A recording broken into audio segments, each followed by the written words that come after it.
Oh, the long-time conflict of Halo and Call of Duty, the two most popular first-person multiplayer shooters to basically hit the market. There have been many debates over which one is better, but my indisputable answer has to be Halo. Now, if you haven't guessed by now, I'm a huge Halo nerd. If you're not new to my channel, you'll know that.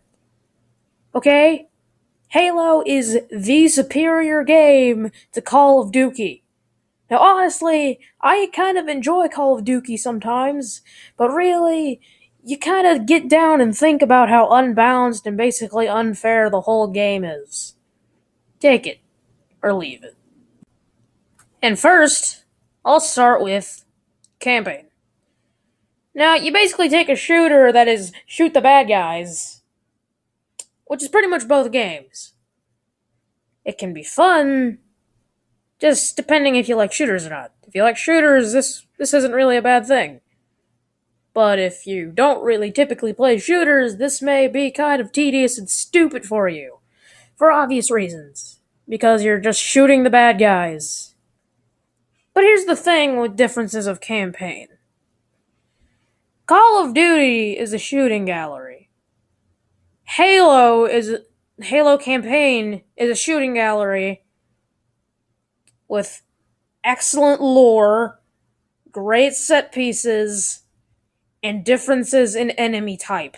As long as a weapon arsenal where every weapon feels kind of different from each other gun.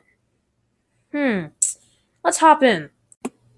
But here's pretty much the entire reason why people buy Call of Duty. The multiplayer. Oh yes, the multiplayer. Why waste time and sit here and talk about the engrossing Call of Duty campaign about shooting the bad guys, or the all-engrossing, stupid, useless, unrealistic Halo campaign where you shoot the aliens in interesting set pieces with great lure and awesome voice acting and cutscenes and characters that you actually care about. Alright, the multiplayer. Now, what do you need when you're making a competitive PvP multiplayer shooter or any competitive multiplayer game? You need to have balance. It's called balance. You take what's heavier? A pound of feathers or a pound of rocks? That's for you to decide. What is heavier? They're both the same. It's balance. Feathers are going to take up more space because they're lighter each. But then, listen to this a little bit. That analogy was useless. But without further ado, we're going to talk about why Halo smashes Call of Duty into the ground after being dumped into a pool of acidic acid. That's a word. That's a thing. That's a place. Well, Halo consists of having a very, very, very large health pool. You take about 5 times the amount of shots, maybe even 6 or 7, that you do in Call of Duty. And this just furthers the fact that Halo is the superior and more balanced video game title. But why does your health bar really matter? I mean, well, the larger health bar also makes it to where you actually require skill. Now, of course, when playing any game, you're going to get better by playing and such. And that'll happen even in games like Call of Duty. But I've had many of 1v1s in both Call of Duty and Halo. Sometimes I've been beaten, but when I have been beaten in both games, in Call of Duty, I lose, but I get a decent amount of kills. In Halo, I lose, but I barely get any kills. The skill is the requirement. It's not about who shoots first. It's about who was better. It's about who was in the better place, had the better aim, and everything. In Call of Duty, you just kind of spread around like an idiot and hope that you hit something, and then you win. And then you can call on a kill streak for more free kills. Yeah! Call of Duty is so much better than Halo because it's more realistic. Yes. We'll break from the fact that Halo has better multiplayer and talk about realism for a minute.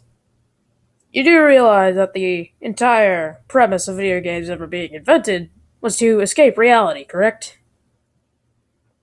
And some of the games that escape more reality seem to be a bit more critically acclaimed than your shoot the bad guy simulator. Anyway, let us get back to the multiplayer. If you do personally prefer Call of Duty, I must say that I respect your opinion, but your feelings are about to be very, very hurt. Okay? Just preparing you. Well, every idiot that is very mainstream and such, because I'm just a hipster like that, will say that Call of Duty is the better game because lately it just sells way better than Halo because you get to shoot the bad guys with all the guns that totally aren't the same gun every year. See, take a look at Modern Warfare 2. This is the difference between Modern Warfare 2 and Black Ops 1. Tell me about how significant this one little detail is. It's so different, guys. Alright, in Modern Warfare 2, they had the RPG. In Black Ops 1, they had the RPK. Basically an RPD with a smaller clip, more mobile, and easier to reload. Yes. Oh, yes. Halo changes every year, and while the fans of the game itself does not like that, it does. Call of Duty, on the other hand, doesn't really change at all, except for giving you a new campaign, which is kind of a need, so it's really not all that bad. Sorry. Ugh. Ugh. It's mandatory. But then you change the multiplayer, and pretty much it's the same game. Yeah. But in Call of Duty, or Halo, my bad. But in Halo, things change. You get new abilities, new weapons that are significant, keep the old ones in, most anyway, and stuff like that. Now, I can finally get back to talking about multiplayer. Now, you remember what I said about Halo having a larger life pool than Call of Duty? That is the main way that Halo is a game that is more balanced and requires more skill in every way. Okay, let us begin. So in Call of Duty, you get maybe 5 bullets to 7 bullets and you're dead. But in Halo, it can take little less than a full clip. Just take that comparison. Okay. Now, you're playing Halo or Call of Duty, minding your own business, and a man sneaks up behind you. He shoots you. In Call of Duty, you are dead. You are throwing your controller because you just experienced an unfair death. In Halo, you lost maybe a fifth of your life pool. You have time to turn and revolt. Whether you make it out or not is based on your skill, and in some cases, based on your environment, can be luck. But the majority is skill. In Call of Duty, if you get behind someone, you get a free kill. In Halo, if you get behind someone, unless you can get behind them to pull off an assassination, you don't get a free kill. You have to earn that kill. Now, am I winning yet? Okay. Let's bring this in a little closer so you can hear my voice better. I need a water. You could say that making the life pool bigger is decreasing the amount of skill required, because if you could get shot, the game is forgiving. But should you really be taken down with one bullet? That would make it the equivalent to Call of Duty. And I already explained why that is kind of a problem. Now, Call of Duty or Halo fan, you have to admit I am having so many points on this entire little snippet of the internet. And you know exactly why. And now I will go into depth about the kill streaks. Oh, kill streaks. Now, all the Call of Duty fans like to hate on the fact that there are death streaks in the game, saying that you will be rewarding for being terrible. No. Death streaks provided balance. In my eyes, at least. Kill streaks broke that balance. Kill streaks used to be a small reward, but now they are just OP and unfair. So, would you rather have a game where you're losing because of a man going just on a spree, killing basically everyone in sight? And then he calls down a nuke, even though you could have had the chance of winning. Does that sound balanced or fair at any point? No, it does not. So many reasons why. Death streaks, however, if you're losing, you have a chance to recover. You can do something about your loss, instead of just dying over and over again.